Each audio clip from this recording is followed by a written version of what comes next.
Hi everyone, it's time for me to barely get this week's video out. I can only apologise, my schedule's quite erratic at the moment, starting a new job, and that shift pattern is a 3 week rotating pattern of earlys, nights, lates. So it's good, but it takes a bit of getting used to. Anyway, I digress. There has been no post, no major gifts through the door, unfortunately. But I want to talk a little bit this week about content, being content with content. And I think I've been quite critical in the past of some of the stuff, particularly on Netflix. Get your teeth in, Kevin. And sometimes on Prime Video. I was critical last week of Beverly Hills Cop, Axel F. I have been critical of other things, particularly installments or reboots. But at the weekend, my partner and I, we both watched a family affair on Netflix, which has Zac Efron, Nicole Kidman, and Joey King, I want to say. And we watched Space Cadet on Prime Video, which has Emma Roberts on there. And funnily enough, we watched Space Cadet on Prime Video on the TV and didn't have any ad breaks. So that was a nice plus. I don't know if there are certain places where we watch the movies and don't get or get less ad breaks.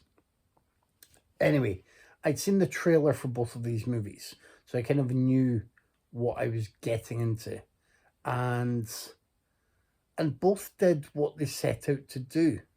A Family Affair gave us a few chuckles. It's quite like was it The Idea of You with Anne Hathaway and the Brit boy band guy? In a way, A Family Affair has Nicole Kidman as the mother of Joey King. Joey King is an assistant to a selfish and inconsiderate movie star played by Zac Efron. And Kidman and Efron eventually get together and hilarity ensues. It does what it sets out to do and has a few funny lines. I'm a big fan of Zac Efron anyway, have been for years. I think he works well with comedy. Joey King is very good. The weak link for some of it is Nicole Kidman, who I don't know, there just wasn't enough real spark or chemistry between her and Efron, unfortunately. But it's still good enough. She still does well enough. She's Nicole Kidman, for goodness sake. And Kathy Bates is also in there as the concerned grandma. And I mean, damn, Kathy Bates is aging like really well. It's almost as if she was made dowdy and to look older for these other roles, and now has great. That's just my computer pinging in the background. Now has roles that are for her at her age and looks well for her age, and it's yeah, good for her. Anyway, sorry. So Family Affair, it's fun. I thought it was going to be fun. There were a couple of lines and moments that made us properly laugh out loud. So that was good. That was the kind of content. I knew that I didn't want anything too draining or too complicated. I also spent the weekend watching Civil War. That was that was something a bit disappointing compared to what I hoped to get from it, but there you go. And I watched one or two other things that were a little bit more heavy going. And then it was Space Cadet time in the evening, and Space Cadet it's basically Legally Blonde, but with NASA. Emma Roberts plays someone who gets into the NASA astronaut program. Her friend has helped completely fake her CV, although Roberts believes that she just helped to tweak it. Her friend is also providing references, and Roberts has a knack for the work, but isn't the person with the qualifications. She acts like a kind of Valley Girl style. She's from Florida. She spent years bartending. She can occasionally wrestle a crocodile. It's silly. It's ridiculous.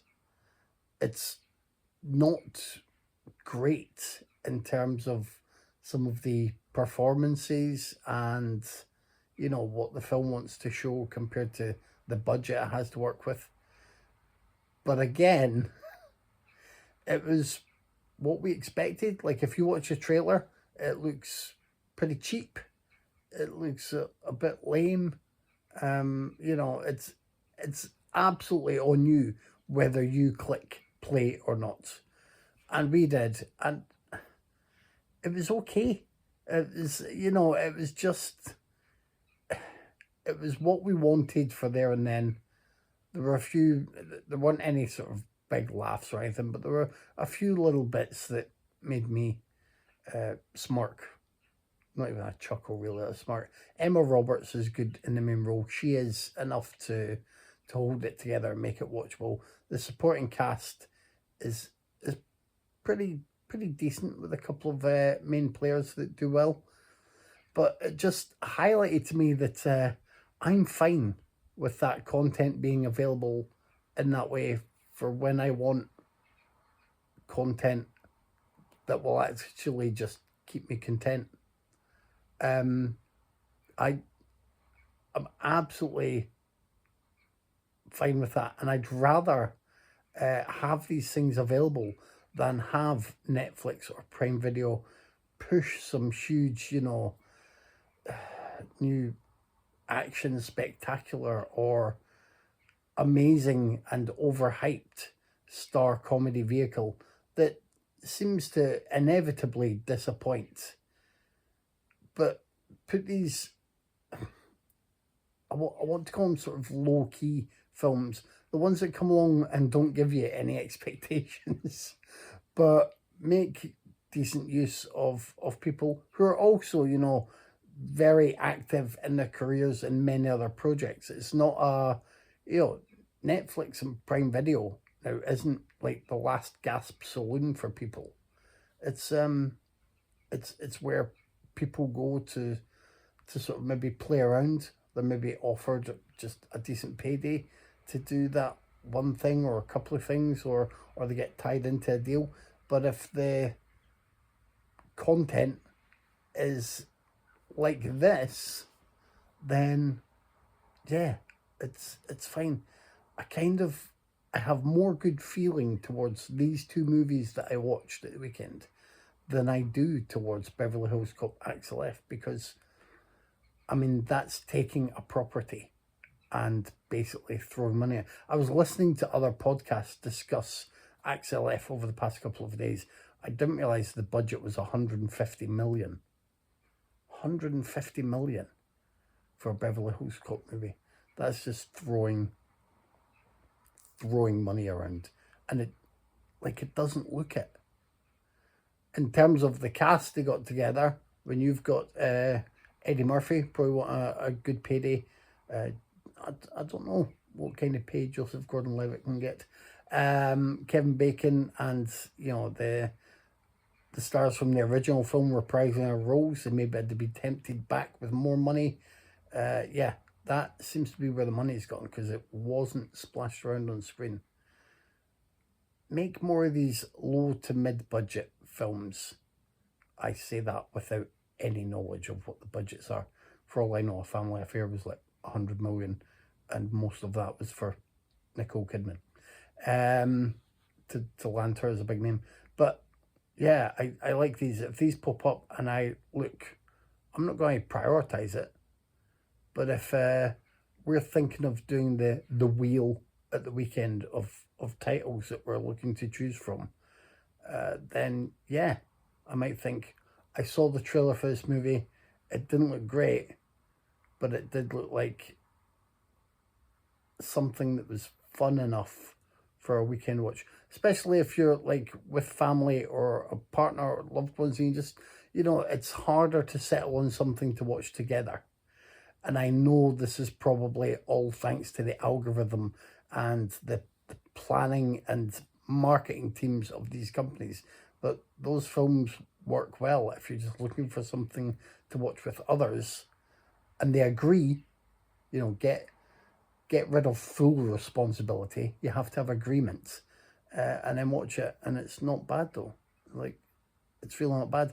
Those films will be reviewed on my blog, I think, this week actually. I think Space Cadet review lands tomorrow, and Family Affair is either this Sunday or next.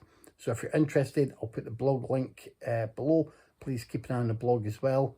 So that's it. No physical media this week, and I am still a big proponent of physical media. I still prefer physical media. I still acknowledge that physical media is a space and financial cost for people that can't always be afforded. So it's always worth checking in with the streaming and the content, and just remembering how the landscape is, seeing it, which is pretty good if you're after a bit of cheesy fun now and again.